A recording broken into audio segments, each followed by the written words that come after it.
Once upon a time, a little girl and her parents went on a trip to a far-off country. The little girl had read about the big war that had been going on there. The war had been over for a few years, but people still scared her with stories about how dangerous it still was. And now, a country who had been our friend might even attack us. But the little girl was too little to leave home alone. Her big sister had gotten married, and so I got to go on the big trip. My school friends even had a goodbye party for me and promised to write me. I would be gone 3 months. You can see this was a big deal back in 1952, so here is my story. Dad had gotten a 16mm color movie camera right before we left on the trip. He also got various lens filters that you will see did not help, but he wouldn't know that until he saw the film at the end of the trip. I think he did really well.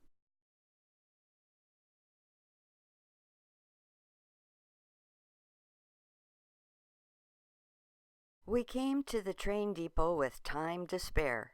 I even got a Roy Rogers comic book. And then all the Ingebrigtsens came to say goodbye. Oh, then we had to jump on the train fast because we only had 2 minutes before it left the station. Then Dad couldn't find the light meter for the movie camera. We couldn't do anything because the train was moving. But a couple of minutes later, he found the light meter in his coat pocket. April 24th.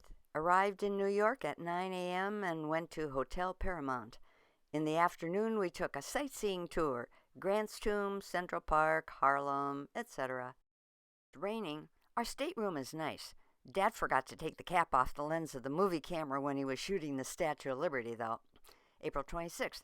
I don't feel so good today. April 27th. Still don't feel very good. April 28th. I don't feel good today. The water's getting a little rough. April 29th, I'm seasick. Tonight the water is real rough. April 30th, I'm still seasick. Water's rough. Everyone says it's just a little wind. May 1st, still sick. So what did Mom think about the trip? Well, here's what she wrote in a letter to Jeannie and Kay. We are in the midst of a real storm. It started last night around 8 o'clock. The boat steward came in our cabin and closed the porthole. Now, my personal remembrance is they tied me into the upper bunk so I wouldn't come falling out when the ship rolled. But Mom continued, the ship goes up and down, right and left. It gives you the most awful feeling inside. Poor Rosemarie is so very sick. I told her, and so did Daddy, that she needn't be afraid of anything. Well, here's the next letter from Mom. Last night was terrible. According to records, it was the worst storm since 1932. Waves as high as 130 feet. Dishes and windows broken. Rosemarie was awfully upset, so sick and frightened. We are still rolling.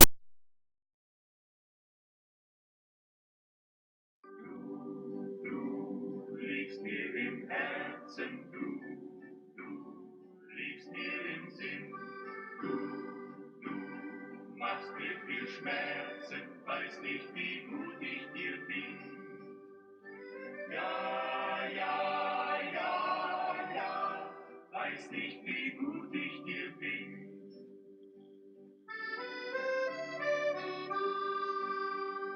So, wie ich dich liebe, so, liebe auch mich. Die zärtlichen Triebe fühle ich ewig für dich. Ja, ja, ja, ja, fühle ich ewig für dich.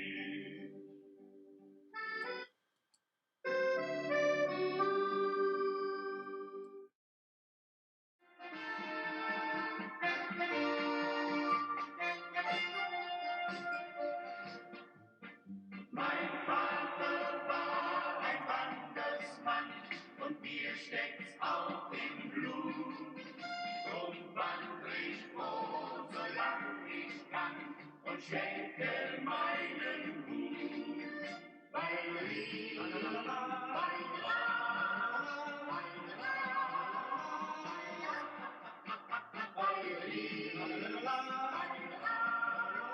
und schenke meinen Hut.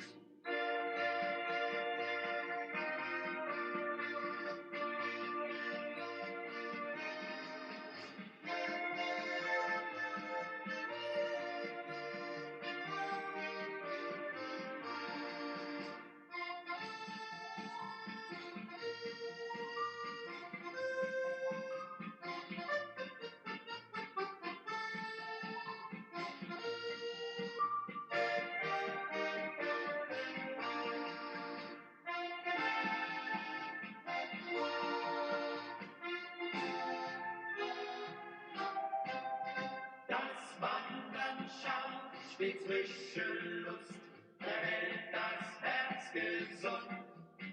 Frei atme draußen meine Brust, wo singen stets mein Mund. Ballerina, ballerina, ballerina, ballerina,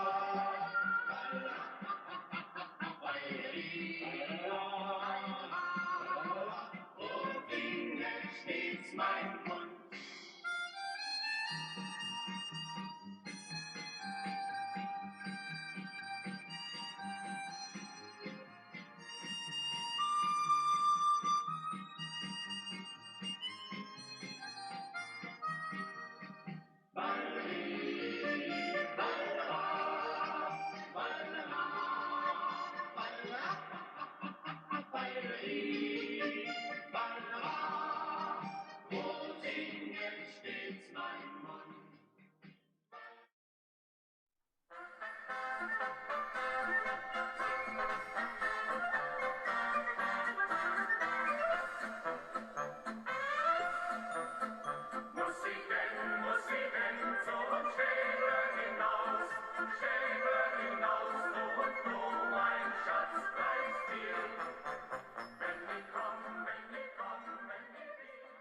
One night we stopped in the little town of Wetzlar.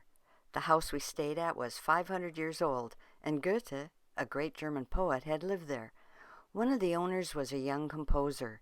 He sang and gave me a song he had written, the Ballad of the Sad Heart.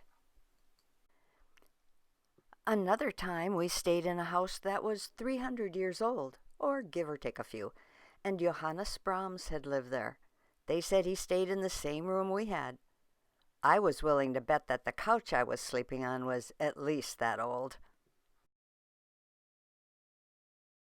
Dad and Mom and I walked down to the edge of the River Rhine. While Dad was waiting for a wave to come a little closer, I saw what was going to happen, so I jumped back just in time. But Dad couldn't. A boat had just gone by, and the wave came up and filled his shoes and soaked his pants up to his knees. I'm pretty sure I didn't laugh. Or not.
Der Berghof, the retreat of Adolf Hitler.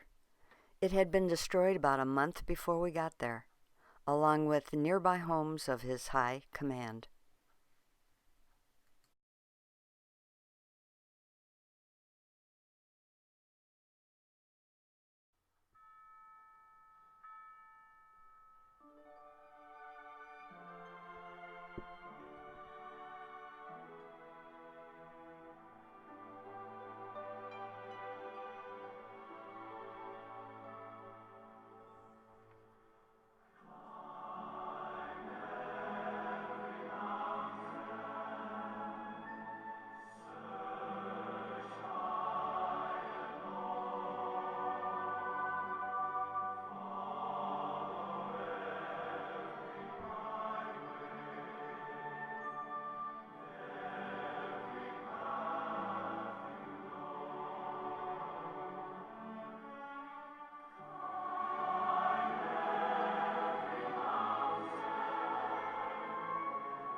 My folks kept an eye on me, kind of like having two angels watching over you, you know. But sometimes we're scary. One night in a strange city, well, they were all strange to me, my folks found a room over a bar for the night, and Dad went out to meet a friend. But Mom had gotten sick. She wrote later she thought she was going to die. Well, I didn't know what to do, where to get help. There wasn't any as far as I knew, and how would I tell anybody? Well, you guessed it. Everyone survived.